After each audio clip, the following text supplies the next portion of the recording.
Venice. This place is my favorite combination of weird and wonderful.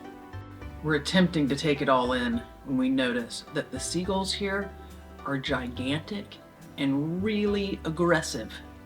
And by that I mean they will steal a pizza right out of your hand.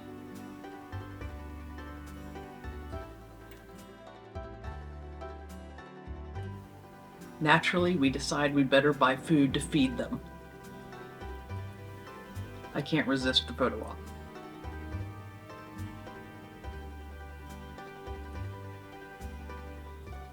We make a way to a cafe to buy food, and the local advice is watch out for pickpockets and seagulls. By the way, if this kind of informal insider's peek at random travel destinations is even remotely interesting to you, it would be kind of awesome if you would subscribe. Anyway, back to pickpockets and seagulls. Well, let me tell you, you are not getting through crowds like this without getting your pockets bumped. I'm just standing there contemplating what kind of gelato I'm about to destroy, and all of a sudden I feel fingernails grab and try and scoot up the contents in my pocket. So grateful for zipper pockets. By the time I turn around to see who so brazenly grabbed my pocket, they have disappeared into the crowd. So, we're off to the Seagulls.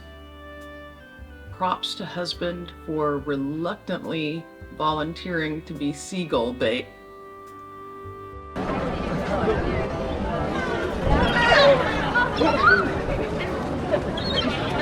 That's enough. They're eating my face. Worth it.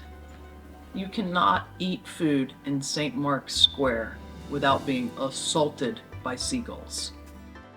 If you want to watch the show, you can just stand there, look for anyone who's holding food unknowingly, and they are about to get a big surprise. I'm pretty sure the seagulls own this town.